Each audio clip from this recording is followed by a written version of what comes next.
Olá, meu amigo, minha amiga, tudo bem? Vou terminar aqui de tratar sobre os anexos. O anexo de metas fiscais, meta na sua cabeça que tem risco de cair na prova, e o anexo de riscos fiscais, Hum, metas e riscos. Olha, na ESAF, que é uma examinadora que eu sempre tomo ela como modelo, porque ela é o top das examinadoras. Eu já vi cair, e logicamente que o examinador considerou errado, anexo de metas orçamentárias está errado, né? Anexo de riscos orçamentários e qualquer coisa que não seja anexo de metas fiscais, anexo de riscos fiscais está errado. Tudo bem? Agora, eu comecei ditando o anexo de metas fiscais, eu disse para você que ele traz uma projeção trienal para receitas, despesas, resultado primário, resultado operacional, resultado nominal e dívida pública. Daqui a pouco eu vou comentar cada um desses termos, porque você tem que saber. Não são muito cobrados, mas eventualmente são cobrados. E também depende da prova. Eu vou prestar uma prova de analista do orçamento, então vai ser cobrado. Que é uma prova de analista do orçamento, ele vai te cobrar pesadamente aquilo que você vai utilizar no teu dia a dia, que é a administração financeira orçamentária. Ah, não, professor, eu vou fazer uma prova de Receita Estadual, Secretaria da Fazenda do Estado do Piauí. Ah, bom, então vão cair algumas dessas, né, regras. Ah, professor, eu vou fazer Tribunal Regional do Trabalho. O Tribunal Regional do Trabalho geralmente fica naquela primeira aula que eu já abordei aqui. O que é o PPA, que é LDO, que é LOA, né, um princípio orçamentário, talvez uma coisa ou outra da lei de responsabilidade fiscal, não é? Agora, se quiser, CESP-NB é muito curioso, o examinador a CESP-NB, por quê? Se você pega as provas corriqueiras de CESP-NB, que tem a administração financeira orçamentária, por exemplo, Polícia Federal, né, Departamento da Polícia Federal, às vezes vem uma questão ou outra bem elaborada, mas às vezes eles dão umas escorregadas nas questões. Você percebe que quem elaborou a questão faltou a boa técnica na elaboração da questão. Agora, se você pega a lista do orçamento do Ministério Público da União de 2010, CESP-NB, é uma prova modelo, exemplar. É uma prova modelo. Todas as questões são precisas. Você vê quem elaborou é o MPU, Ministério Público da União 2010. Quem elaborou aquela prova é alguém que conhece profundamente, o tema orçamento, né, e finanças públicas, que nós vamos ver que são duas coisas próximas, mais próximas. Afastar um pouquinho? Tá certo então, né? Aqui uma orientação da minha diretora aqui, né? Obrigado, minha querida, né? Mas enfim, para o conforto de vocês. Então você pega uma prova dessa, você vê que a qualidade técnica da questão é outro nível. Tanto é que quando eu vou comentar questões CESP, eu pego essa prova como prova modelo, né? Porque ela é uma prova modelo. Então tem essas variações aí que nós temos que tomar cuidado. Tribunal de Contas, colega. Bem lembrado aqui, TCE também, as dos tribunais, né? As colegas aqui lembraram, professor dos tribunais de contas, é verdade. As provas dos tribunais de contas, Tribunal de Contas do Estado de São Paulo foi uma prova muito bem feita, prova do Tribunal de Contas da União, são provas muito bem feitas. Por quê? Porque justamente está querendo alguém que vai fazer auditoria em contabilidade pública, em finanças públicas e orçamento público. Tem que conhecer profundamente, tem que conhecer profundamente, né? Nada que não se resolva estudando a legislação e questões. E questões. Todas essas vezes que eu estou falando, você vai estudar, tá certo, né? Para os tribunais de contas, eu sempre recomendo uma lida na 4.320, são um pouco mais de 100 artigos, mas a leitura é obrigatória dela. Eu vou comentar vários pontos sobre essa lei em outro momento, não agora, tudo bem? Vou voltar agora aos anexos. Vamos voltar aos anexos? 320. Calma, que vocês vão ver todas elas. Calma, né? Também amo vocês, calma, né? Entendeu? Né? Vou falar sobre todas elas, aquilo que você tem que saber na sua prova, e vamos fazer exercícios aqui para que você veja como é que se resolve as questões de prova, tá certo? De ESAF, de FCC, né? Se der algumas de CESP também, coloco lá um pouquinho também para que vocês vejam, porque eu sei que vocês são todos infiéis. Vive prestando tudo que é concurso público, não é fiel ao concurso público, né, professor? Eu quero ir para Tribunal de Contas, eu quero para a Receita, eu quero ir para algum lugar, professor. Importante é aí, né? Um ou outro que fala, não, eu só caso com a Receita Federal, não é verdade? A maioria não, né? Vai fazendo a escadinha, vou passar no Tribunal de Contas, depois eu vou para a Receita e assim vai. Certíssimo, né? Dinheiro no bolso. Saúde no corpo, dinheiro no bolso, felicidade na família, é as 3 coisas que interessam, o resto é tudo besteira, né? Agora, enfim, veja, anexo de metas fiscais eu ditei para você. Pula uma linha, coloquei anexo de riscos fiscais. Anexo de riscos fiscais. Anexo de riscos fiscais tem risco de cair na sua prova.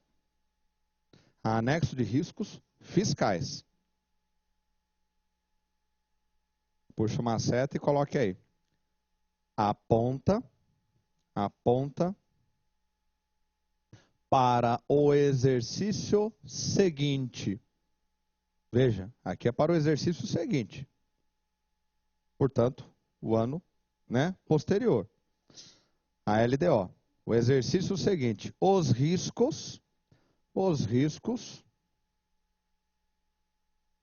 que ameaçam. Os riscos que ameaçam as receitas, as despesas, mesma coisa agora, as receitas, as despesas, o resultado primário, o resultado operacional, o resultado operacional,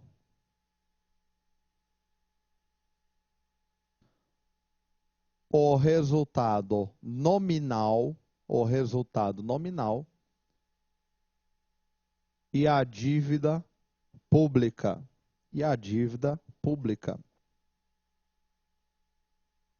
Agora você vai pular uma linha e coloque assim. Observações. Eu vou ditar cada um desses elementos antes de começar a explicar, porque vai ficar mais fácil a minha explicação. 2 pontos. Na outra linha, o primeiro é o resultado primário. Resultado primário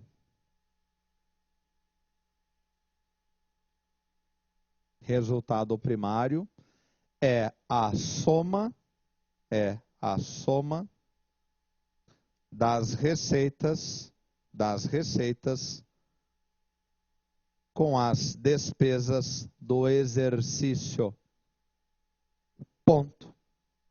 Resultado primário é a soma das receitas com as despesas. O aluno perguntou, mas como soma, professor? Né? Você vai somar a receita com a despesa, só que a despesa ela vem com um sinal negativo. Exatamente como na conta do seu banco. Você repara, né, quando você está acompanhando a conta do seu banco, que em azul é aquilo que é receita e aquilo que está em vermelho é despesa. Então ele está somando tudo, só que a despesa é em vermelho, então o sinal vem negativo. Tá certo? Então a escrituração é receita mais despesa. Pule uma linha. 2. Resultado operacional.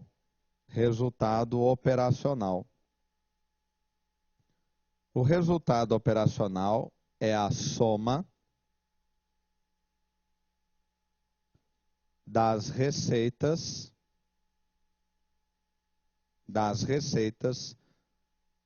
com as despesas e com os juros da dívida pública.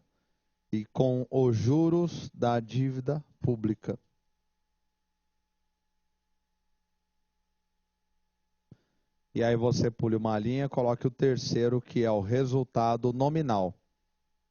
Que esse é o que interessa ao mercado. Isso. Não, calma, vem os juros da dívida. Amortização, se você resolver amortizar. Vai avançar um pouquinho mais, eu volto isso aí, né? Eu volto aí vai ficar mais claro. O resultado nominal é a soma das receitas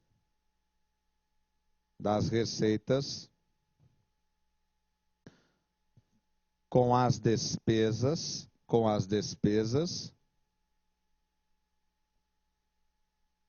os juros da dívida,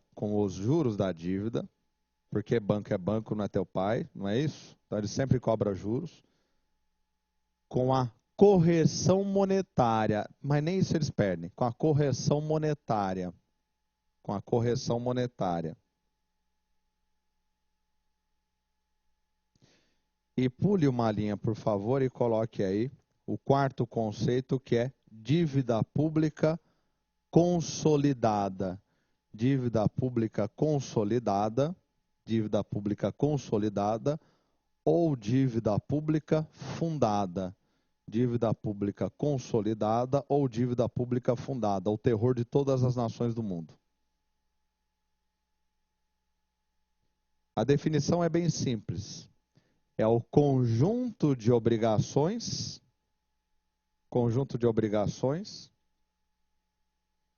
que superam 12 meses. Toda vez que você tem uma obrigação que supera 12 meses, isso constitui uma dívida. Se é menos de 12 meses, você tem uma despesa. Ultrapassou 12 meses, eu estou endividado, senão que você tem obrigações a pagar que estão superando o exercício. Então, dívida pública consolidada ou dívida pública fundada é o conjunto de obrigações que o Estado tem, o Tesouro no nosso caso, de pagar acima de 12 meses, excede o exercício. Tudo bem? Agora veja, vou começar pela dívida pública. A dívida pública, isso já foi questão do ESAF lá em 2000, 2001, 2002, a dívida pública ela é um estoque. Ela é um estoque. Essa dívida pública está lá, estocada, né? Ela está estocada na forma de títulos do Tesouro Nacional, títulos da dívida pública, né? Depois eu comento um pouquinho sobre esse tema, né? Que está relacionado à dívida pública brasileira. Então ela é um estoque. Mas este estoque de dívida pública tem juros, não tem juros? Se você tem uma dívida no banco, banco é banco, não é pai. Pai é que faz patrocínio, né? Te empresta o dinheiro, depois você paga depois de 3 anos sem pagar nenhum juros, não é isso? Não é? Banco não. Banco não. Dizia o barão de Rothschild para o barão de Mauá. Mauá, ou você é banqueiro ou você é patriota. Não dá para ser as duas coisas. Não é? Então, quer dizer, tem os juros. Os juros, ele corre todos os anos. Se você não pagar os juros, ele vai sendo somado à dívida. A dívida é o principal. Os juros são um fluxo. Eles são um fluxo constante. Uma das opções para se evitar o crescimento de uma dívida, pagar os juros. Não posso pagar o principal, não posso pagar a dívida, o que eu vou fazer? Eu vou pagar os juros. Isso é uma opção que é recomendável para que qualquer nação faça quando ela não puder pagar a dívida pública. Aliás, ninguém paga a dívida pública principal. O que às vezes as nações fazem é pagar partes da dívida pública. Pagar uma parte da dívida pública tem um nome técnico. Você está matando uma parte da dívida pública. Você está amortizando. Morra a dívida desgraçada, morra! Você está amortizando a morte da dívida, você está amortizando a dívida pública. Por quê? Amortizando a dívida pública, se você paga uma parte dela, ela fica menor. Se ela fica menor, os juros também diminuem, né? E ela se torna mais confiável para o mercado. Tudo bem? Né? Então veja, a dívida pública é um tema importantíssimo, né? Grécia está do jeito que está, dívida pública. Estados Unidos está do jeito que está, dívida pública. No Brasil, nós já tivemos uma dívida pública que chegou a 60% do PIB. A dívida pública ela é sempre medida em relação ao PIB, ao Produto Interno Bruto. Então o mercado ele vai analisar sempre a dívida pública em relação ao PIB. Sempre em relação ao PIB. Né? Qual a importância de se analisar uma dívida de um devedor?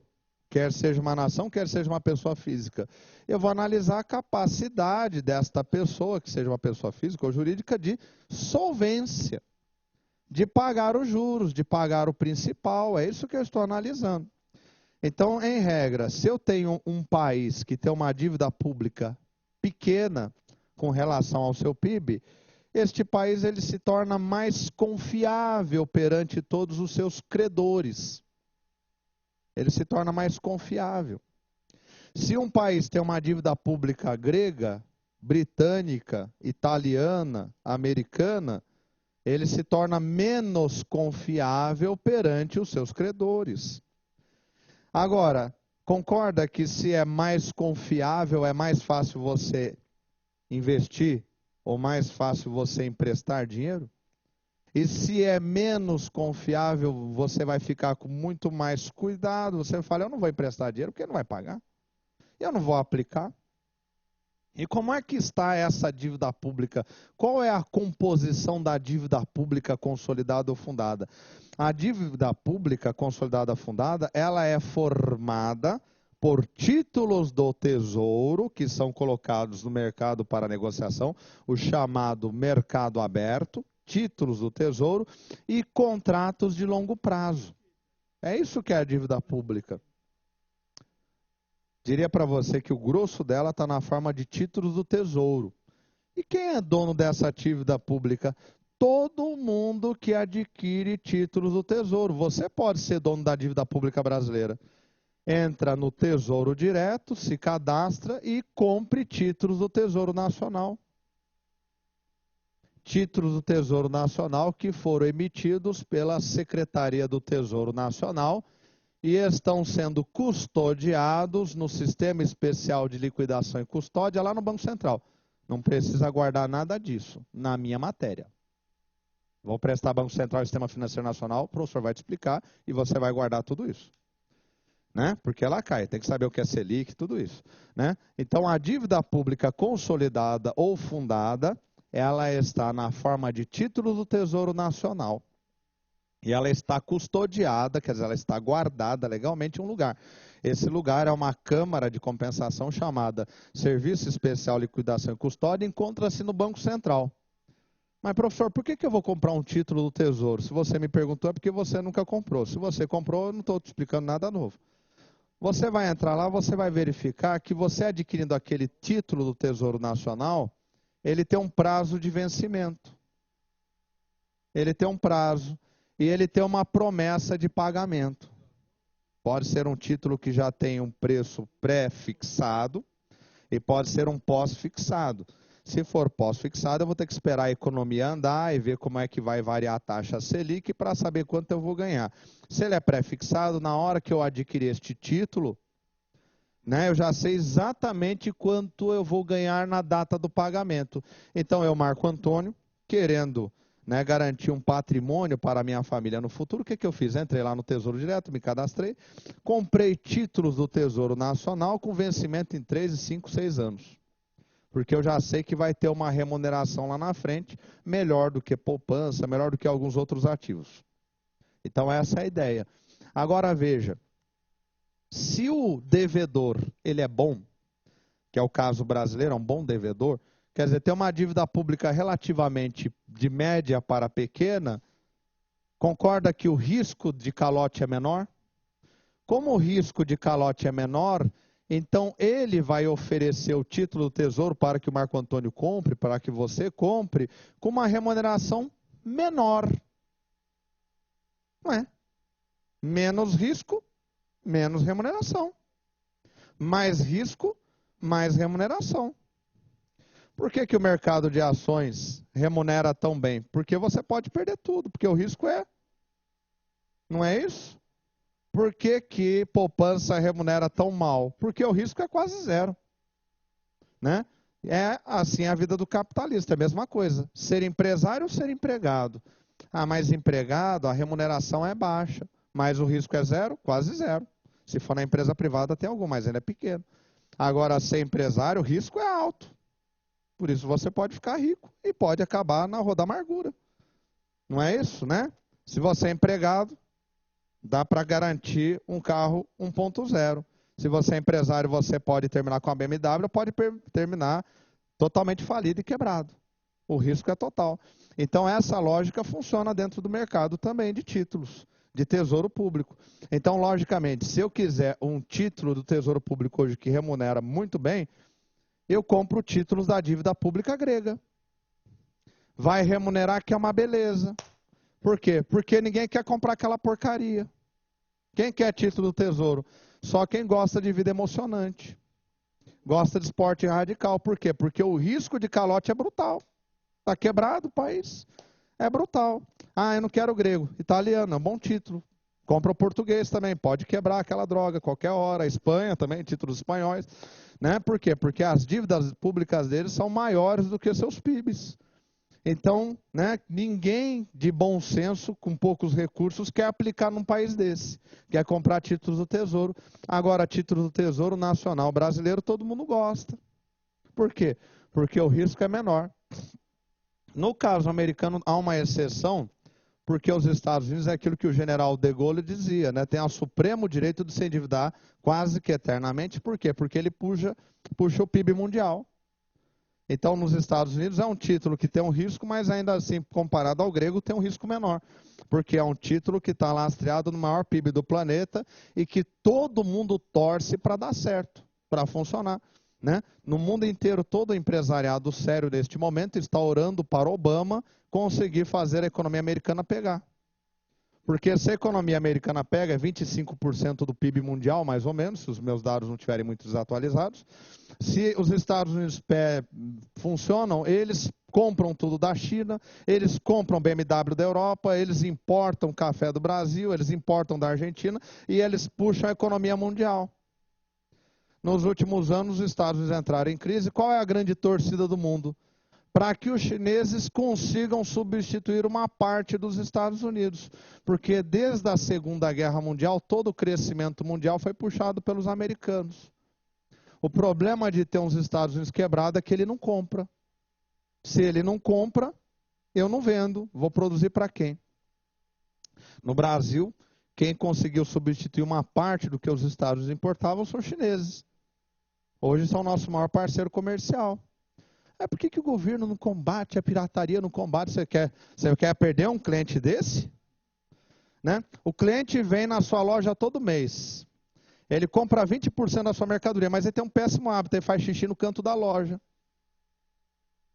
Ele desconhece a utilidade do banheiro. Você vai brigar com ele? Você é louco? Tem um parafuso a menos? Não, deixa ele mijar onde ele quiser, ele compra 20%. Bota uma privada ali no canto da loja só para ele. Não é não? Não é? Você faz o que o cliente quer, né? Então é o caso da China. Né? A China importa nosso ferro, ela importa café, importa carne de porco, importa tudo que é quinca que o Brasil produz. Deixa vender tudo que é falsificação. E o produto matou alguém lá que comprou. Deixa, não, a gente resolve isso aí depois uma conversa. Olha, cuidado com o produto da próxima vez que você vender para o Brasil, não é? Pega mal lá dentro, entendeu? Né? Trata com carinho. É assim que funciona. Agora, na questão da dívida pública, voltando especificamente à dívida pública. A dívida pública brasileira, ela já foi 60% do PIB. Ela foi monstruosa, desde o governo Fernando Henrique até o dia atual, até o momento atual, tem sido realizada uma gestão rigorosa pela Secretaria do Tesouro Nacional da dívida pública brasileira. Então a dívida pública ela vem diminuindo. Hoje, se nós pegarmos somente a dívida pública federal, porque tem a dívida pública dos estados e municípios, a dívida pública federal hoje ela está quase que alemã, 38% do PIB. 38% do PIB. Então, quer dizer, isso dá uma certa tranquilidade para o Banco Central fazer a gestão dos títulos da dívida pública e, logicamente, com uma remuneração mais baixa. Agora, o governo federal, veja, eu falei para você, você compra o título da dívida pública para vencer daqui a 1 ano, 2 anos, 3 anos, e ele vai te remunerar. Essa remuneração que ele vai te dar tem um nome, chama-se juros da dívida. Esta remuneração que ele vai te pagar são os juros da dívida pública. Então, esses juros da dívida pública, para impedir que esta dívida pública cresça, eles têm que ser pagos. Então, por isso que nós temos essa diferenciação entre resultado primário, resultado operacional e resultado nominal. O que é o resultado primário? O resultado primário, né, é o cálculo que a Secretaria do Tesouro Nacional realiza, somando todas as receitas que foram arrecadadas ao longo do ano pela Secretaria da Receita Federal e foram parar no cofre do Tesouro Nacional, mais todas as despesas do exercício.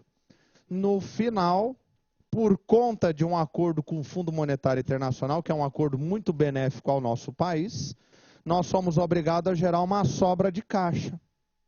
uma sobra desse resultado primário que você conhece na mídia pelo nome de superávit primário. Então, historicamente, desde o início do Plano Real, nós temos tido, com acho que uma ou duas exceções, superávites primários. Agora, por que tem que ter superávit primário? Porque o Fundo Monetário Internacional sabe que nós temos que pagar juros. Então, tem que ter uma sobra de caixa para que os juros não pese tanto sobre a conta do governo federal. Então, aí vem o resultado operacional. É a soma de todas as receitas do exercício, mais todas as despesas do exercício, mais os juros da dívida pública. Aquilo que o governo federal vem remunerando aqueles que têm títulos do Tesouro Nacional, os juros da dívida pública. Só que veja bem, nós temos que levar em conta que existe a inflação corroendo o dinheiro, o valor do dinheiro. E por isso que nós temos mais um resultado, que é o resultado nominal, que vai somar todas as receitas com todas as despesas, mais os juros da dívida, mais a correção monetária. Agora, aqui, entre nós aqui, independente da prova, o que pesa para o nosso resultado, sempre de forma muito negativa, são os juros da dívida. Porque a correção monetária ela é pequena, ela depende da variação da inflação. Agora, o juro da dívida, tudo bem que a dívida pública brasileira ela é quase alemã hoje, 38% do PIB. Mas você tem que pensar que é a dívida pública da sexta maior economia do mundo, meu amigo. Não é qualquer dívida pública, não. Não é do supermercado, não. É uma super dívida pública. Não é do município de Iracemápolis. É da União. É gigantesca. E quanto mais juros, menos recursos para a saúde, menos recursos para a segurança, menos recursos para obras, para investimentos. Por isso que nós temos uma gestão rigorosa da dívida pública, com o intuito de diminuir essa dívida pública para tentar reduzir a carga de juros, para que a nação cada vez tenha mais disponibilidade de recursos para a saúde, para a educação, para obras, investimentos, defesa nacional, que é muito importante, a gente não lembra, mas é importantíssimo, e vários outros setores que o Estado tem que atuar para proteger o interesse público, o interesse da coletividade brasileira. Tudo bem? Pergunta.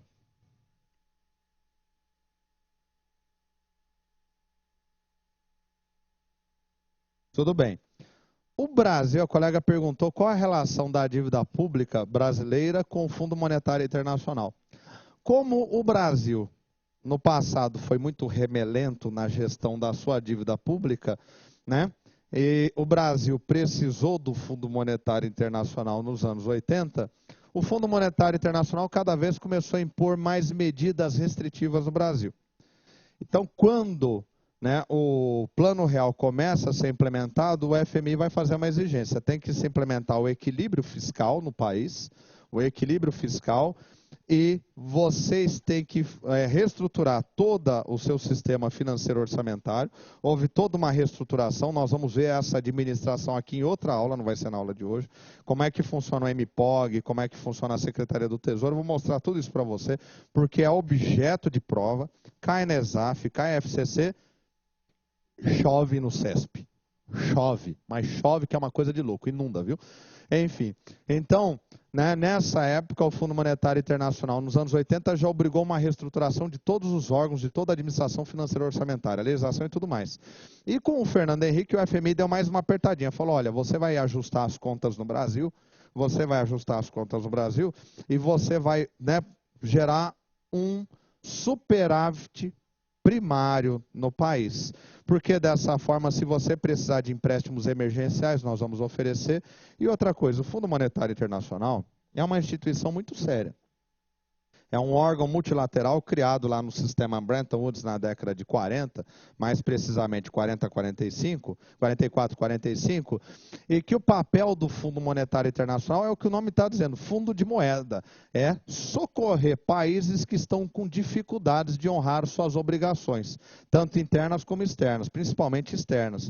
Então, o Fundo Monetário Internacional, quando ele se torna avalista de um acordo com uma determinada nação, é como se ele dissesse para o mundo inteiro, olha, pode aplicar e investir lá, que é um país confiável.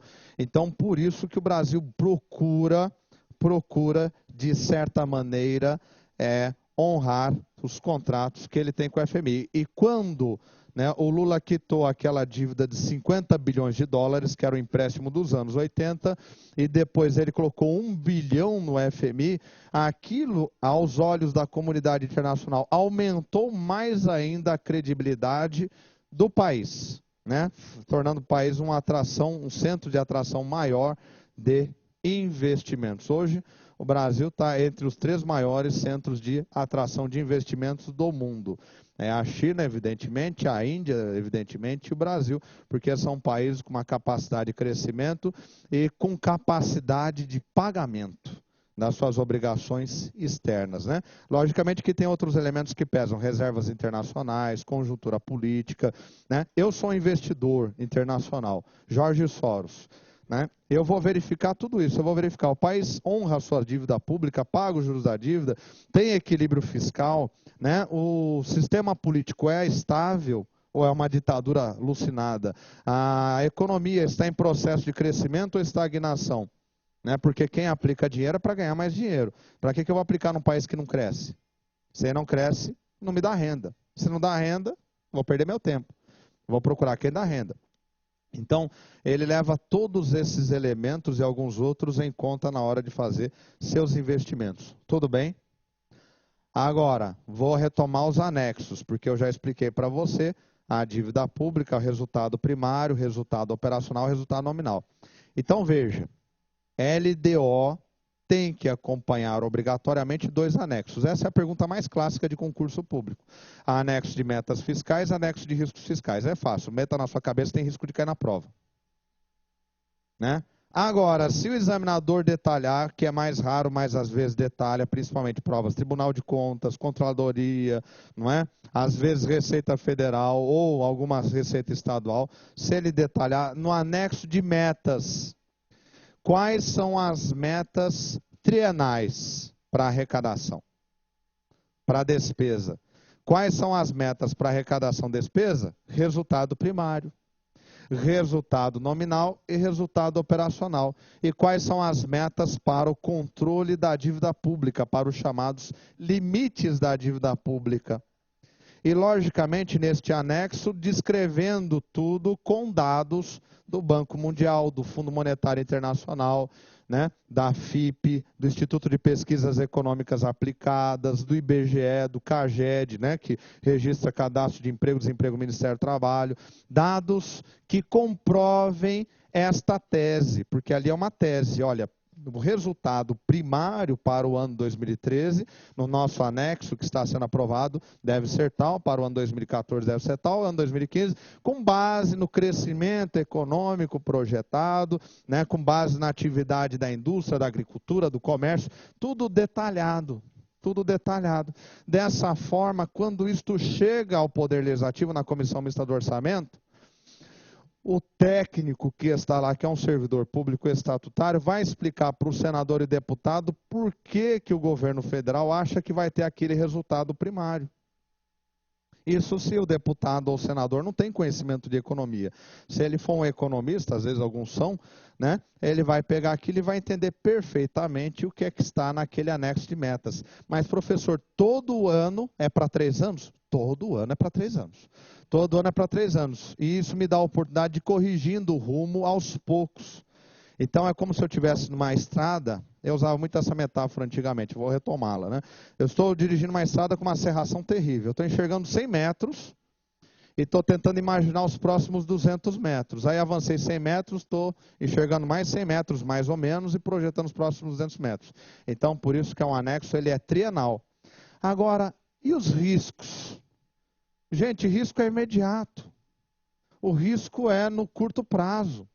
Né? Não dá para você projetar qual é o risco de explodir uma guerra no Oriente Médio em 3 anos. 3 anos, complicado. Agora, o ano que vem, a chance é enorme. Não é isso? Deus me perdoe. Deus me perdoe. Ou torço para que não saia mais uma guerra ali, porque se tiver, vai matar mais gente do que a Segunda Guerra Mundial inteira. Né? Porque eles estão loucos lá para se atracar, lá é uma beleza. Né? Mas, enfim, vai ser um buraco para a economia mundial fale de vez. Né? Aí nós vamos voltar para a Idade Média. Você vai para a roça também, esquece concurso público, vamos plantar batata para poder comer, né? Entendeu? Mas enfim, né? Se, né, o risco é iminente, então é para o ano que vem. Qual é o risco de não obter o resultado primário projetado no anexo de metas? Qual é o risco de não obter o resultado operacional, dos juros da dívida piorarem? Se há uma sensível piora do cenário econômico, o título do Tesouro para captar recursos vai ter que emitir títulos com juros maiores. Isso vai aumentar os juros, a pressão sobre a dívida.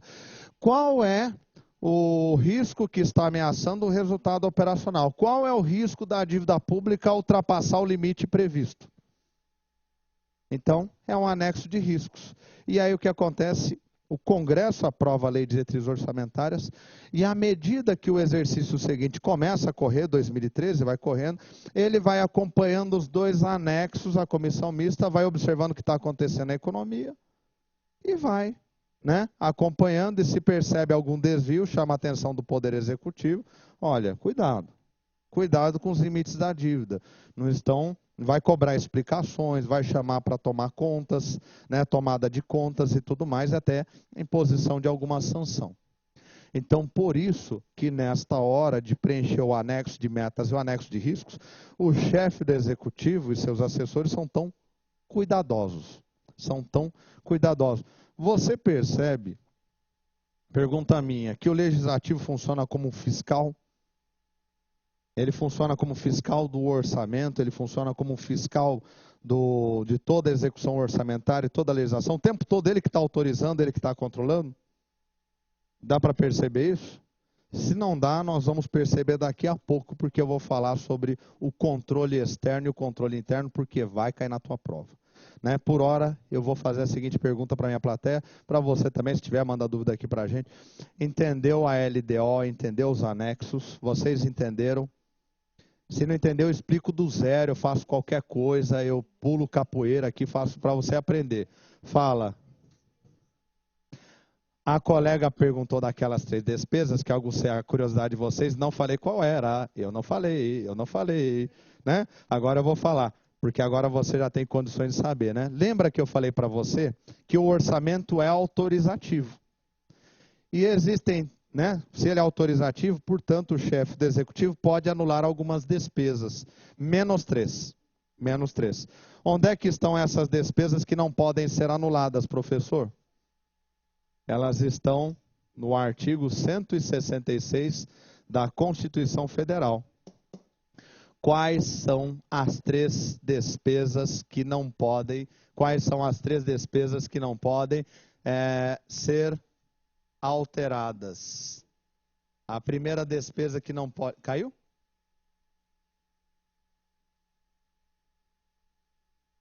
Obrigado. Né? O meu maquiador aqui veio aqui, né? Dar uma retocada, mas agora já tá bom, né? Vamos ver a primeira despesa, né, que não pode ser anulada. Os juros da dívida pública. Essa despesa não pode ser anulada, mas nem que caiu um OVNI em Brasília. Juros da dívida pública.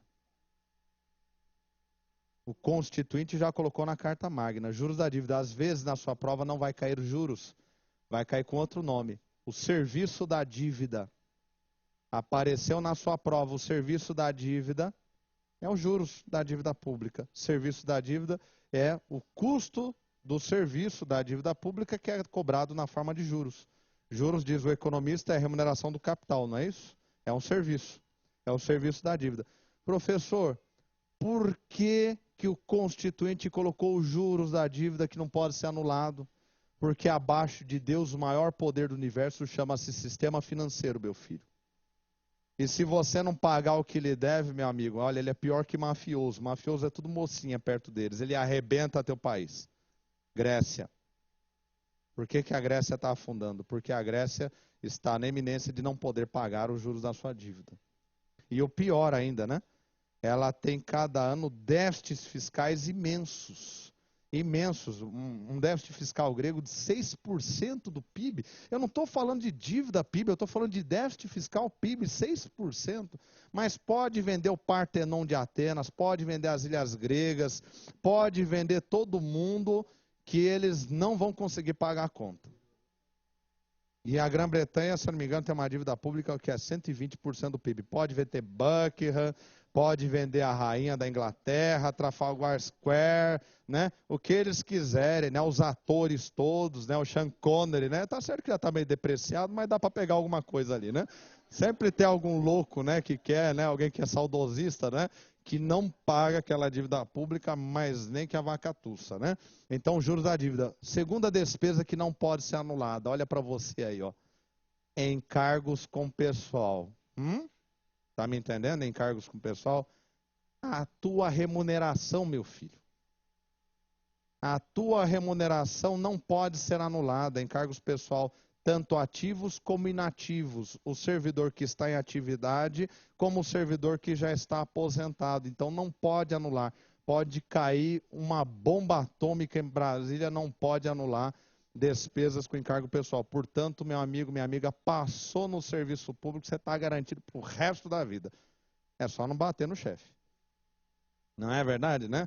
Então, encargos com pessoal. E a terceira despesa, que não pode ser anulada, é uma que a própria Constituição determinou, eu já comentei em outra aula, chamam-se transferências tributárias.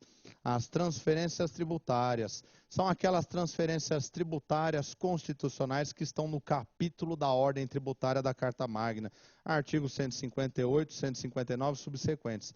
Parte do que a União arrecadar de imposto sobre produtos industrializados, imposto de renda e proveito de qualquer natureza, deverá ser repassado a estados e municípios. Quem que determinou que a União repassasse parte do que ela arrecada a estados e municípios? A Carta Magna.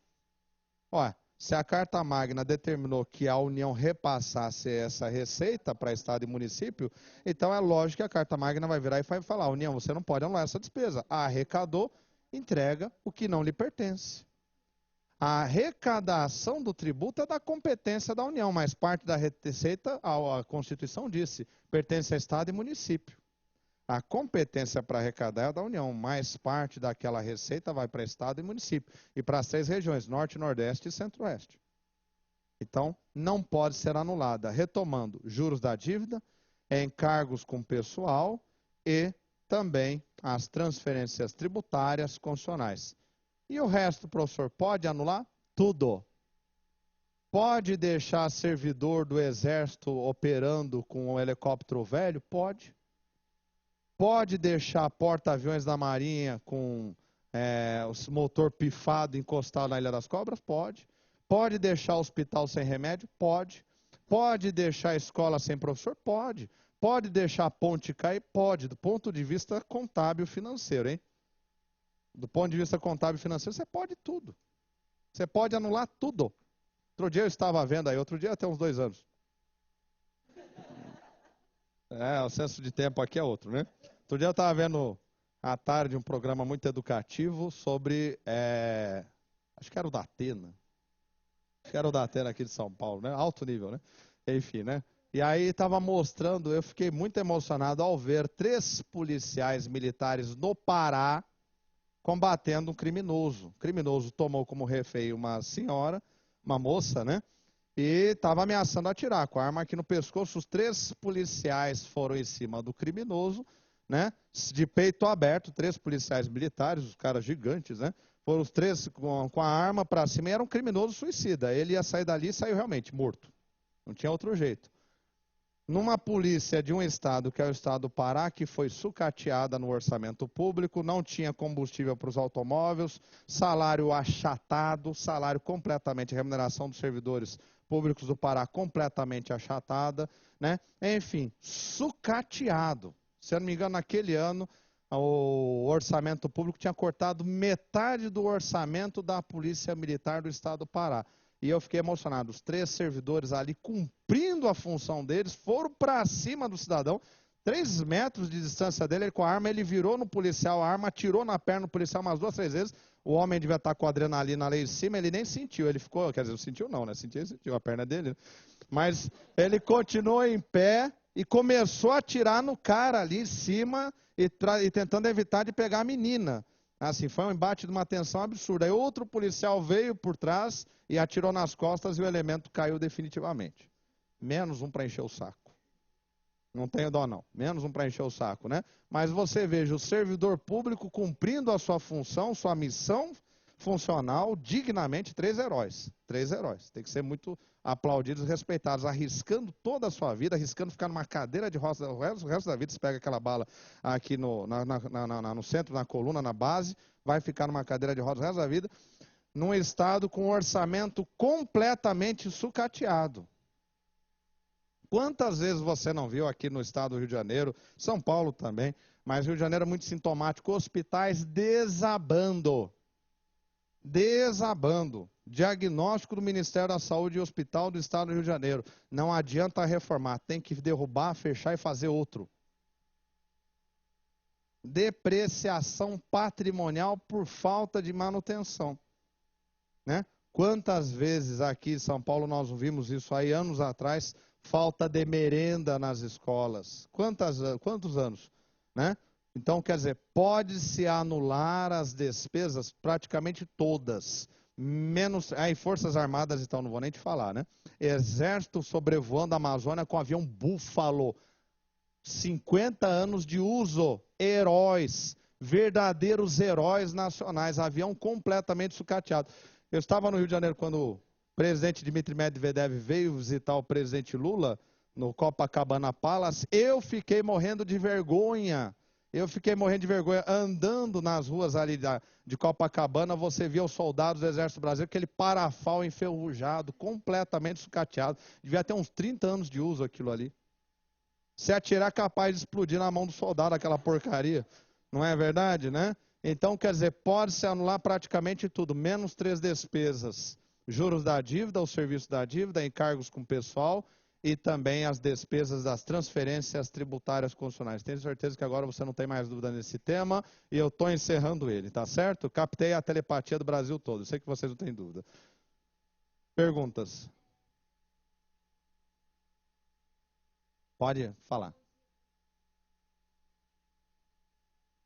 Abraço a todos vocês de Araçatuba aí, né? Região belíssima, né? Um abraço. Tem mais alguma pergunta?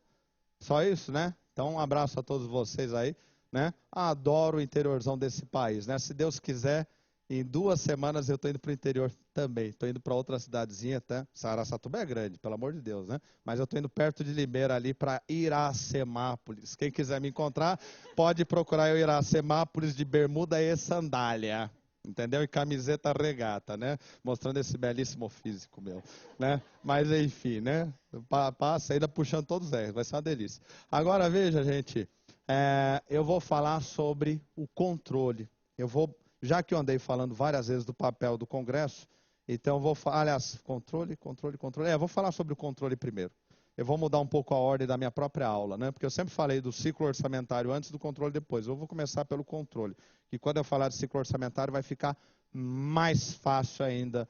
Então você pode pular aí 2 linhas e colocar aí sistema de controle. O sistema de controle. Professor, qual é o melhor lugar para estudar sistema de controle? Olha, meu amigo, minha amiga, o melhor lugar para você estudar sistema de controle chama-se Carta Magna, Constituição Federal. Né? A gente sempre fala do artigo 70 ao 75, mas tem 3 artigos que esses aí são de leitura obrigatória. O artigo 70 da CF, o artigo 71 e o artigo 74. Agora, logicamente, né? Se você não for prestar concurso semana que vem, 70 ao 75. Que é onde nós vamos falar sobre sistema de controle. Tudo bem? Quando eu estou falando sobre sistema de controle, eu estou abordando, na realidade, um tema: fiscalização. Vou dar uma outra palavra: auditoria. Auditoria. Quer dizer, eu vou analisar se os fatos planejados estão sendo realizados conforme o planejamento, se os contratos estão sendo cumpridos conforme previstos os prazos, se estão sendo cumpridos na letra da lei, se a contabilidade está de acordo com as normas instituídas. É isso que é controle. Então, falou controle, você está pensando em fiscalização, você está pensando em auditoria. Para todos vocês que vão prestar concurso público para Tribunal de Contas, então isso aí vai estar na tua prova. Não existe prova de Tribunal de Contas que não tenha umas 2, 3 questões sobre isso aí, que eu vou abordar agora, sistema de controle. E eu vou começar pelo artigo 70, que você não precisa anotar ele inteiro, você precisa principalmente prestar atenção, porque ele está na Constituição, é só corte e cole, é Ctrl+C, Ctrl+V. Né? O que é que vai dizer o artigo 70? Ele vai dizer assim, né? O controle, se tiver com a Constituição, pode até acompanhar, o controle contábil, financeiro, orçamentário, patrimonial e operacional. O controle contábil, quer dizer, da contabilidade, financeiro, do gasto público, da movimentação dos recursos, orçamentário, do planejamento do gasto, da legislação orçamentária e sua execução, patrimonial, da evolução do patrimônio do Estado e operacional, da execução dos serviços e obras, o controle contábil, financeiro, orçamentário, patrimonial, operacional, quanto aos requisitos de legalidade, se está conforme o princípio da legalidade, a lei, interesse público mais moral, legitimidade, se a lei e o fato indicado estão adequados, economicidade, que é um princípio de auditoria, se está sendo utilizado o recurso de maneira modesta, módica, econômica, respeitando o patrimônio público, economicidade e aplicação de subvenções, a aplicação de recursos públicos subvencionando setores que atendem interesse público. Será realizado pelo controle externo atinente ao Congresso Nacional.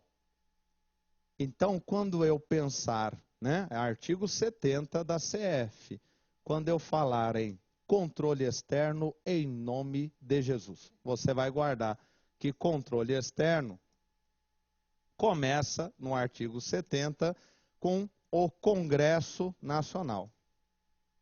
Congresso Nacional. Então, ele é o grande controlador. Congresso Nacional. Controle contábil, orçamentário, financeiro, patrimonial, nacional. Ô, meu Senhor Jesus. Né? Falar e escrever não é meu forte, né? Congresso Nacional. Oh, agora piorou mais ainda. Tá. Nacional. Agora foi. Né? Então tá aí o artigo 70. Só que ele se completa com o artigo 71. E o artigo 71 da CF vai dizer assim: o controle contábil, financeiro, orçamentário, patrimonial e operacional será exercido pelo Congresso Nacional com o auxílio do Tribunal de Contas da União. E eu faço questão de destacar a palavra auxílio, porque eu já vi prova de TRT, prova TRE, TRF, ele utilizar sempre este vocábulo, auxílio do Tribunal de Contas da União, o TCU. Professor, por que é chamado de controle externo? Vou lhe explicar por que ele é chamado de controle externo, que é importante que você saiba, não porque o examinador vai cobrar na sua prova a explicação de ser controle externo, mas eu sempre parto do princípio, quanto mais você sabe, mais fácil é você guardar o que interessa saber na prova.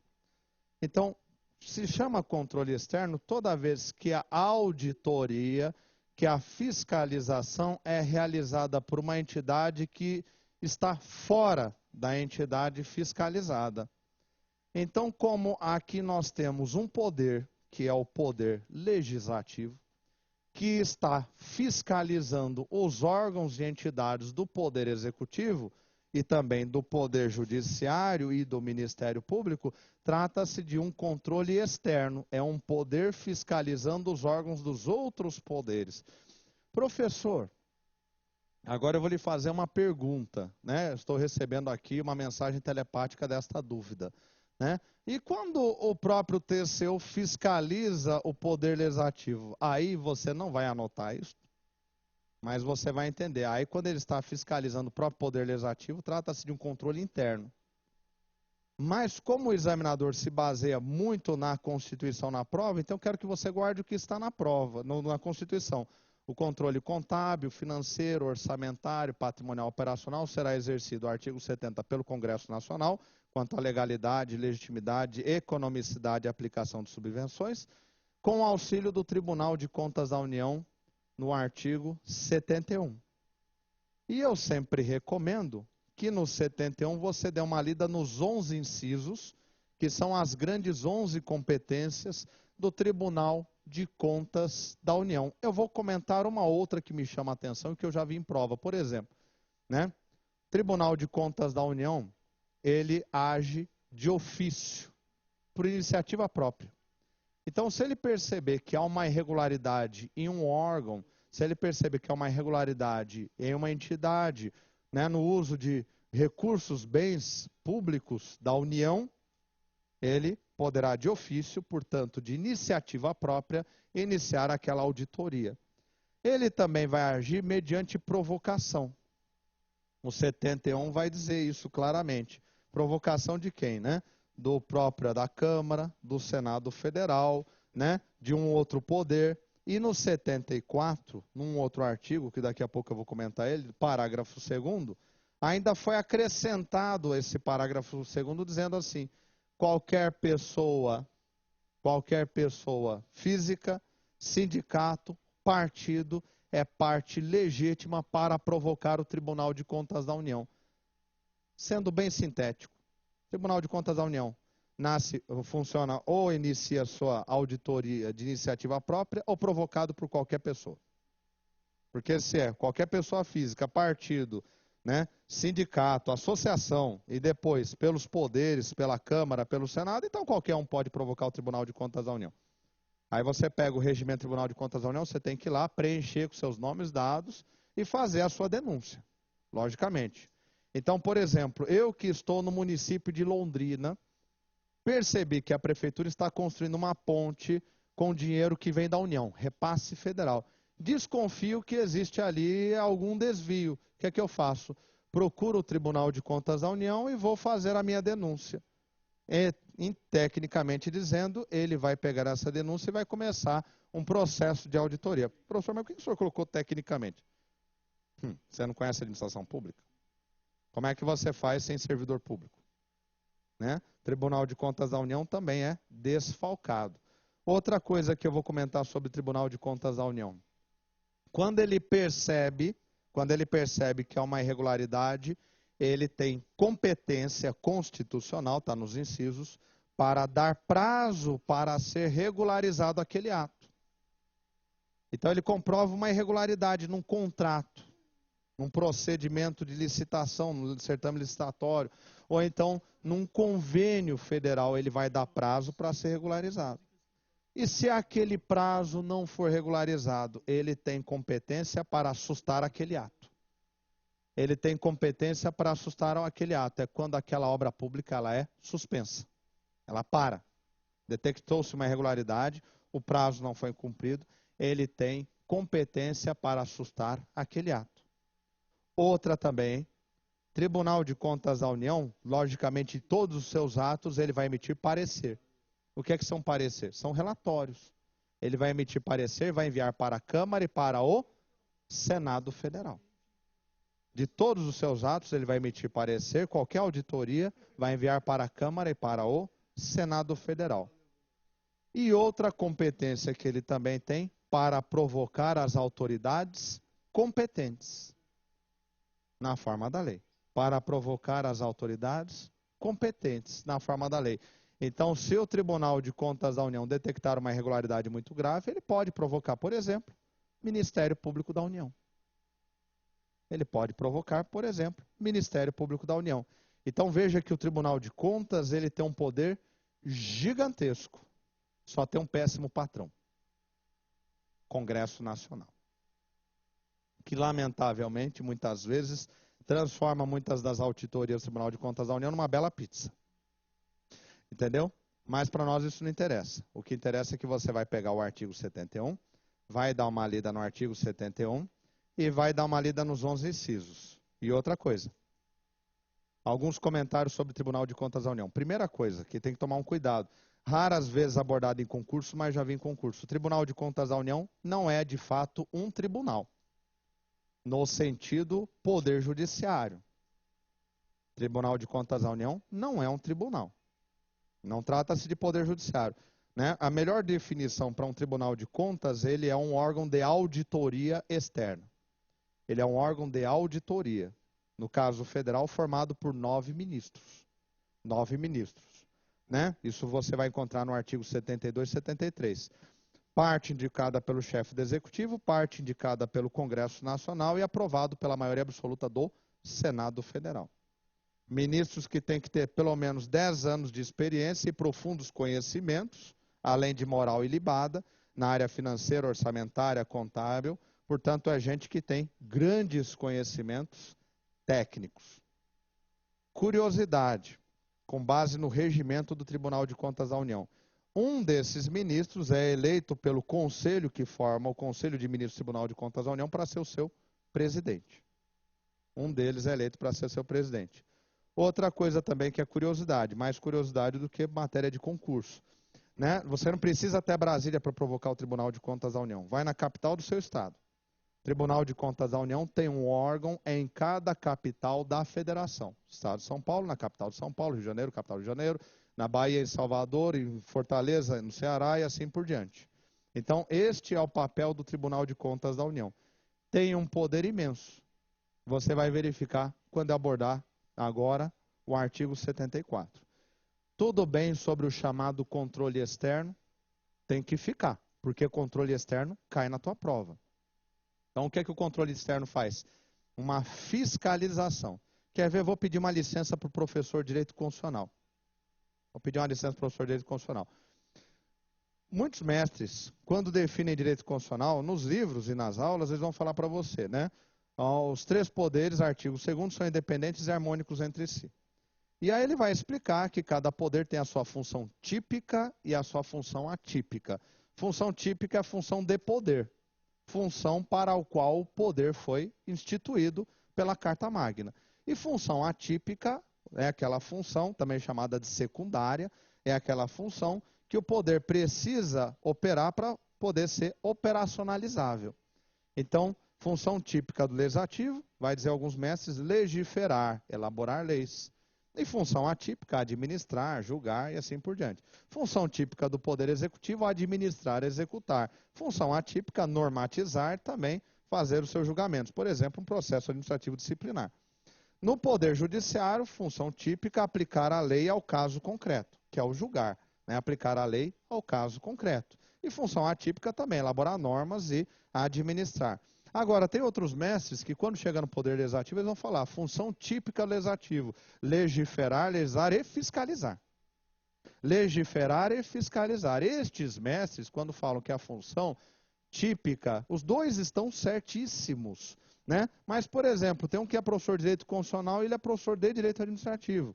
Então, como professor de Direito Administrativo, ele sabe, né? Ou às vezes ele é professor de Direito Administrativo, Constitucional e Finanças Públicas. Ele sabe que o Legislativo tem um papel muito importante na fiscalização. Então ele vai falar, o Poder Legislativo tem 2 funções típicas, legiferar e fiscalizar. Veja, vamos raciocinar como cidadão simples. Eu elejo juiz? Não, eu não elejo juiz, nesta república não. Eu elejo promotor? Também não. Eu só elejo os legisladores e os chefes do executivo, não é isso? Prefeito, vereador, governador, deputado estadual, presidente, senador, deputado federal. Então, eu elegi o meu presidente para que ele implemente determinadas políticas públicas. Mas eu não confio no meu presidente assim. Confio desconfiando. Não é? Afinal de contas, ele está mexendo com um orçamento trilionário. Então, eu elegi o meu legislador para apoiar o meu chefe do executivo, o meu deputado federal, meu senador. Eu elegi ele para apoiar o meu chefe do Poder Executivo a defender as políticas públicas que precisam da aprovação do Congresso. E também elegi o meu senador e o meu deputado para que ele fiscalize o meu chefe do Executivo. Essa é a lógica. Essa é a lógica. O judiciário também cumpre um papel de fiscal, só que mediante provocação. Então, né, o constituinte, ao elaborar a Carta Magna, bom, se o Poder Executivo vai administrar, alguém tem que controlar isso. Poder Legislativo. Então, daí a necessidade do chamado controle externo, criando aquele sistema de pesos e contrapesos. Só que agora, pensando em termos de, em termos de fiscalização. Tudo bem? Pergunta, por favor. Ele é um órgão do Legislativo. O colega perguntou, posso dizer que o Tribunal de Contas da União é um órgão do Poder Legislativo? Não pode não, deve. Deve. E o termo mais adequado nas provas, auxílio, tá? Porque eu ainda não vi subordinado ao Congresso Nacional, mas logicamente que há uma relação aí de subordinação. É um órgão que tem autonomia administrativa. Por isso que fala auxílio. Você não vai ver subordinação, você vai ver sempre auxílio. Ele tem autonomia administrativa. Não chega a ser independência, desculpa, é só correção. Porque a independência é o que o Ministério Público tem. O Ministério Público ele tem uma independência. O Tribunal de Contas ele tem uma autonomia, por isso que ele tem 9 ministros que zelam pela sua administração.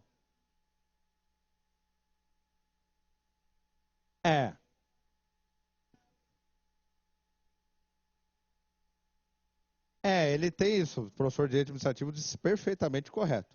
O que eu estou dizendo é o seguinte, existe uma diferença entre a palavra autonomia e independência. Para nós aqui é importante. Para nós aqui é importante. Essa diferença. Tem uma autonomia. Porque o Tribunal de Contas da União, ele presta contas. Ele presta contas para quem? Para o Congresso Nacional. O Ministério Público, promotor presta contas para quem? Para a lei e sua consciência. Não é isso? Agora aqui nós temos uma autonomia. Tudo que ele produz, ele tem que emitir parecer. E, lamentavelmente, às vezes o Congresso Nacional, nessa hora, ao invés de dar conta que o Tribunal de Contas da União continue, né, a sua fiscalização e leve até as últimas consequências, não, negocia, olha, dá prazo, dá mais prazo, arruma aqui, arruma lá, e transforma isso numa negociação. Lamentavelmente. Lamentavelmente.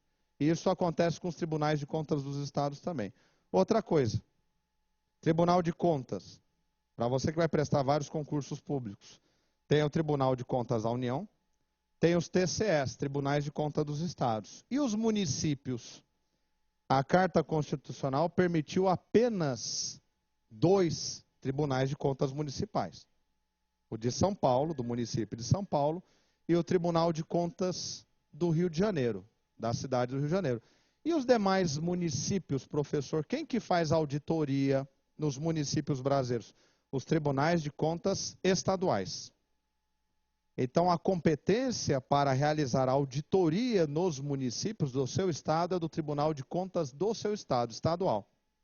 Por exemplo, aqui no estado de São Paulo, o Tribunal de Contas do estado de São Paulo, ele que faz a auditoria das contas dos 645 municípios. Dá para imaginar o que é isso? Não, né? Por isso que eles criaram a Aldesp, a Auditoria Eletrônica do Estado de São Paulo, para tentar agilizar e permitir um maior controle dos municípios paulistas. Esta é uma tendência, né? Você já percebeu. É a implementação de um governo eletrônico. Tudo eletrônico para facilitar o que? A auditoria, para facilitar o controle. Tá certo? Olha, está em fase de implantação. É assim, né? A colega perguntou, funciona? Olha, a minha experiência, o que eu vejo é o seguinte, cada mecanismo desse que vem, novo, ele não resolve tudo, mas ele coíbe mais. Eu não consigo resolver tudo, mas eu consigo melhorar uma auditoria, eu consigo fiscalizar mais. A lei da ficha limpa agora não vai mudar tudo, mas vai dificultar mais. Por exemplo, aqui no nosso estado, né, para você que está aí e não sabe, o João Paulo Cunha, ele era candidato a prefeito de Osasco. Já retirou a candidatura dele. Já teve impacto aqui. Entendeu? Isso vai eliminar a corrupção do país? Não, não vai. Isso vai diminuir para um nível um pouco mais civilizado. Cada medida que tem, por exemplo, outro dia eu vi um controlador-geral da União comemorando na TV Justiça uma entrevista que eles conseguiram, ao invés de retornar para o cofre público 1% do que era desviado, já estão conseguindo retornar, acho que 15%? Não, 7%, 8%. E ele espera que até 2016 isso vire 15%. Quer dizer que os outros 85% vão continuar sendo perdidos. Agora, o fato dele aumentar isso de 1 para 7, 8 e depois disso para 15, já coíbe um pouco mais. Né? Então, à medida que a fiscalização, que a ação do Ministério Público, a ação dos tribunais de contas vai aumentando, porque existe muita gente séria nos tribunais de contas, existe muita gente séria nas controladorias, existe muita gente séria no Ministério Público, né? Tem, evidentemente, aqueles que não honram, né, o seu cargo, a sua função, né? Mas eu acredito que a grande maioria é extremamente séria, vem lutando para isso. E quanto mais poder eles tiverem, mais se coíbe a corrupção nesse país. É uma tendência. Isso vai ser um trabalho de uma geração inteira ou duas, até que o Estado funcione como o Estado alemão. Né? Muita gente fala assim, mas na Alemanha, lembra que a Alemanha, em 1933, colocou o nazismo no poder, que foi o momento mais corrupto do Estado alemão em toda a história deles. Nunca se roubou tanto no Estado. Nunca se pilhou e se fez tanta bandidagem no Estado alemão. Só na cabeça do jovem ingênuo que aquilo é bonito. Né? Aquilo ali foi uma dilapidação da sociedade alemã que acabou muito mal para eles. Um país dividido em dois e uma população inteira totalmente destruída, que levou 60 anos para se recuperar.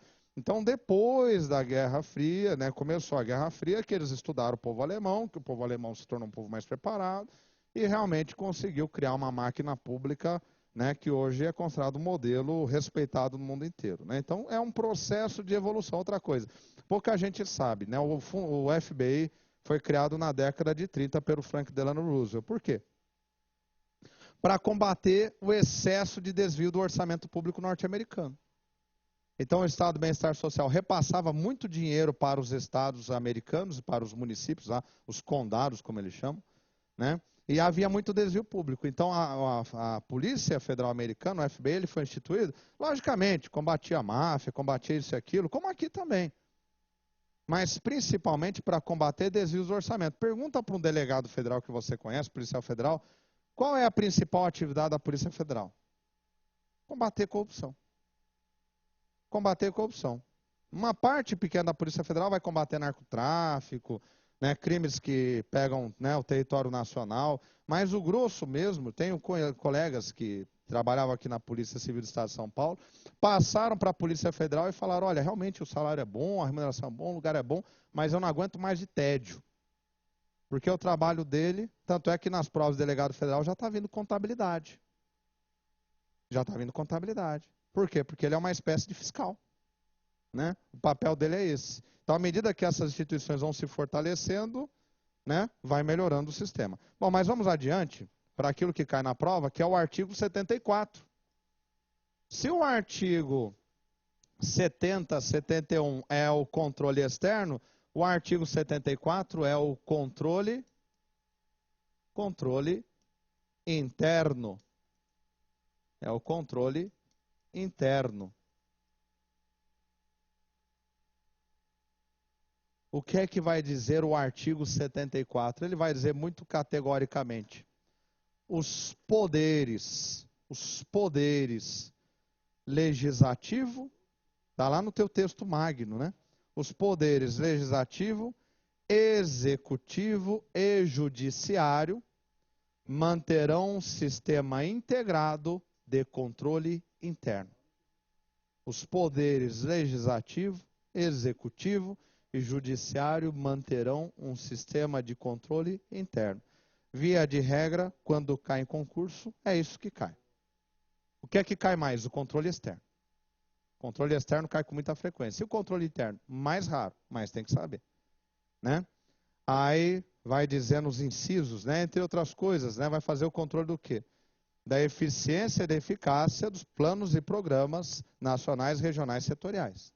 Então, ele vai fazer um controle dos planos e programas nacionais, regionais e setoriais quanto à eficiência e eficácia. Se o processo está correto e se produz resultados para a população. Né? Me chama mais a atenção no 74 os dois parágrafos. Os dois parágrafos. Muito mais importante do que os incisos. O que é que diz o parágrafo 1º do artigo 74? Diz o seguinte: quando o sistema de controle interno detectar uma irregularidade, deverá notificar o Tribunal de Contas da União.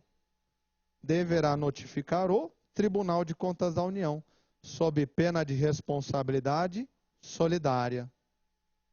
Então, olha só o que está dizendo o parágrafo 1º. Poder Executivo, ele está fazendo uma auditoria das suas contas. Controle interno, uma auditoria interna. Detectou uma irregularidade num contrato. Um contrato com uma concessionária. Logicamente que ele vai tomar as medidas cabíveis para regularizar, mas imediatamente, primeira coisa que ele faz, ele notifica o Tribunal de Contas da União, sob pena de responsabilidade solidária. E o que é que o Tribunal de Contas da União deve fazer a partir daí, professor? Acompanhar a regularização desse ato. Tudo bem? Agora, o parágrafo 2º, qualquer pessoa, qualquer pessoa, sindicato, associação civil, partido, é parte legítima para provocar o Tribunal de Contas da União. Você está vendo que o Tribunal de Contas da União acaba sendo o destino final de todas as denúncias de irregularidades? Vai tudo parar no Tribunal de Contas? Olha a importância do papel e do poder do Tribunal de Contas da União. Ah, se amanhã esse órgão ganha mais poder ainda. Aí nós vamos ver a corrupção despencar, mais ainda nesse país. Né? Então tá aí o chamado sistema de controle. Tem esse artigo 74, você vai ler com carinho. Agora, eu vou fazer alguns comentários para que você enxergue melhor e isso se consolide na sua cabeça. O Poder Executivo, porque eu sei que a maioria de vocês vão prestar concursos para o Poder Executivo. Secretaria da Fazenda, Secretaria da Receita Federal e outras coisas. Se você pegar o Decreto-Lei 200/67, eu vou falar dele lá em Administração Pública, uma outra aula, um outro curso. No Decreto-Lei 200/67, num dos seus títulos, seções, vai trazer que os ministérios são responsáveis pela coordenação do orçamento, pela coordenação das finanças e das atividades na administração pública. E que o orçamento, as finanças e atividades têm que ser organizadas na forma de sistemas.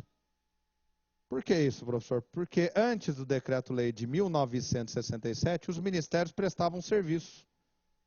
A partir da reforma de 67, os ministérios ficaram muito mais numa posição, os ministérios que estão subordinados à presidência da República, Poder Executivo, eles ficaram muito no papel de gestores de contratos, convênios, repasses, fiscalização. Esse é o papel deles.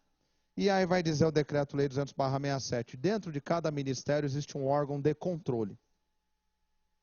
Então, se nós pegarmos o Ministério dos Transportes, lá tem um órgão de controle que auxilia o seu ministro. Esse órgão de controle do Ministério dos Transportes, qual é o papel dele?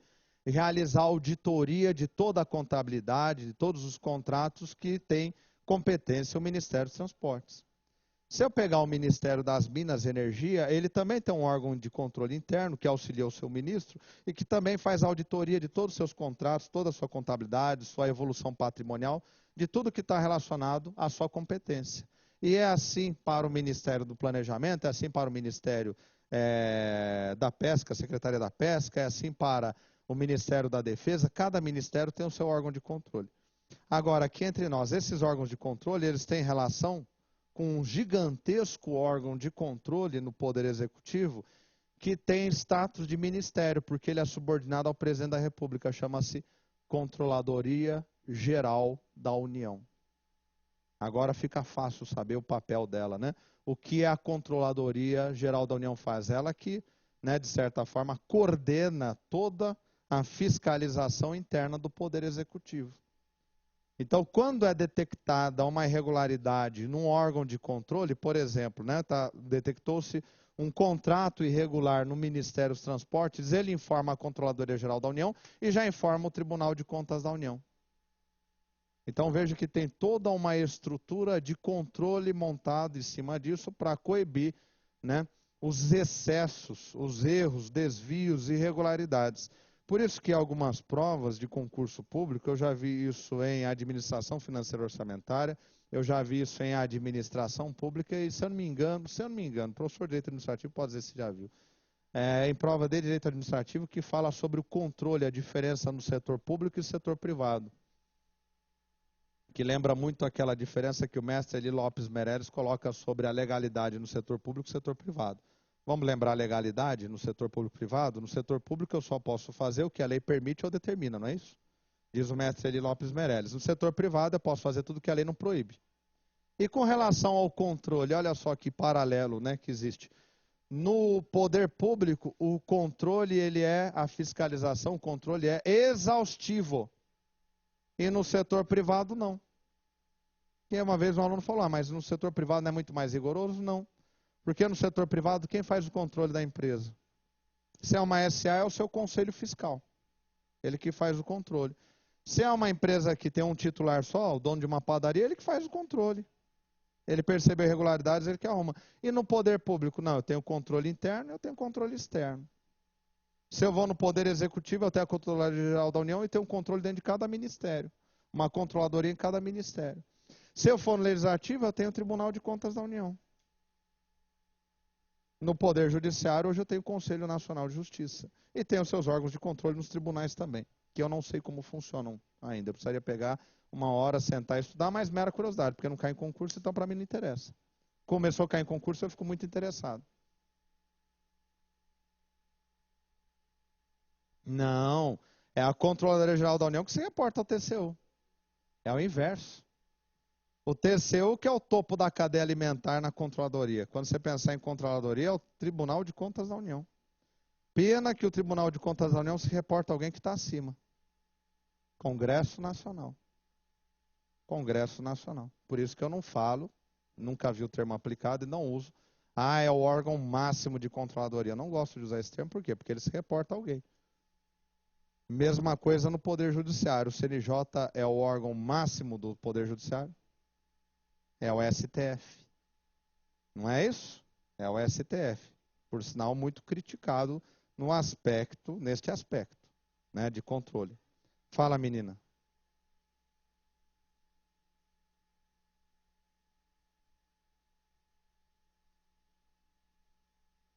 Não, ela não é tá, você colocou entre aspas, tá certíssimo. É por conta do parágrafo 1º do artigo 74. Toda irregularidade detectada deverá ser notificada ao Tribunal de Contas da União. Então vamos ver o seguinte, dentro do Poder Executivo, fazendo seu controle interno, o órgão mais importante é a Controladoria Geral da União. Dentro dessa controladoria tem uma secretaria, a título de curiosidade, que é chamada Secretaria Federal de Controle. Eu já achei pesquisando em alguns textos, não em todos, que ela é o órgão máximo de controladoria.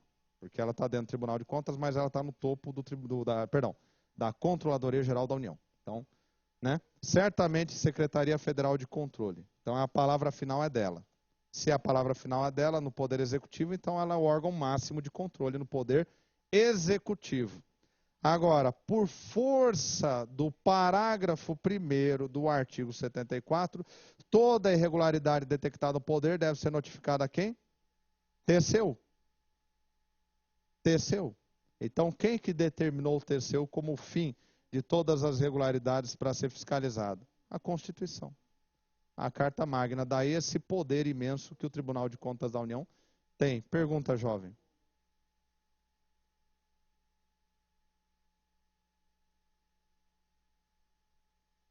Não. É um controle interno. Quem pode fazer esse exercício, mas aí não é um papel dele permanente, como é intensivo do TCU, aí é a atuação do próprio Ministério Público, porque o papel de controlador externo é do Legislativo na Constituição. É o que vocês vão guardar na sua prova. Agora, veja, lembra que eu falei, olha, artigo 74, os poderes legislativo, executivo e judiciário, legislativo, manterão um sistema de controle interno. Mas existem outras espécies de controle. Essa divisão que eu estou falando para você, essa divisão ela é controle externo, controle interno, tudo bem? Mas eu também tenho outros mecanismos de controle. Eu tenho controle jurisdicional. O controle jurisdicional é feito pelo Poder Judiciário, porém mediante provocação. E esse é o controle jurisdicional. Ele é feito mediante provocação. Então, eu, cidadão, tenho ciência de uma irregularidade naquele poder, naquele órgão, eu vou utilizar uma ação civil, né, popular para poder provocar o poder judiciário. E o Ministério Público vai acompanhar, e se abandonar, ele poderá, inclusive, tomar conta dessa ação e tocar ela para diante. Agora, tem um outro controle, que é a Lei de Responsabilidade Fiscal e a reforma administrativa da Administração Pública Federal, a partir da emenda 1998, vem implementando. E eu vou comentar em outro momento, chama-se o controle social. O controle social. E o que é o controle social? O controle que os cidadãos fazem do Estado.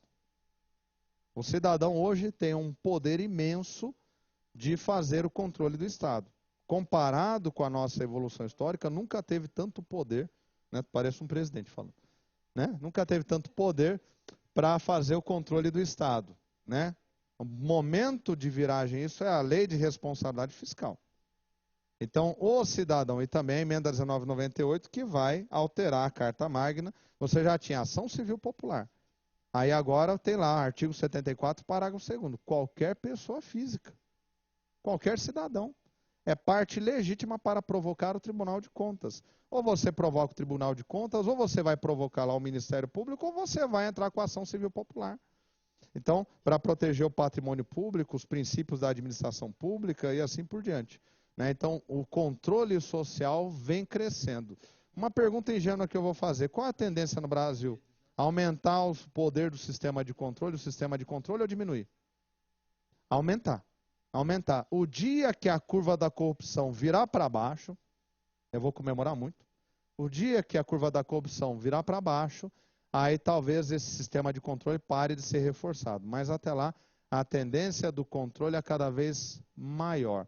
Para finalizar o controle, eu vou recomendar que você leia o parágrafo único do artigo 70, que vai dizer o seguinte: prestará contas, lê o parágrafo único, prestará contas qualquer pessoa física ou jurídica, qualquer pessoa física ou jurídica, pública ou privada, que guarde, arrecade, gerencie ou administre patrimônio, bens e recursos da União ou pelos quais ela responda.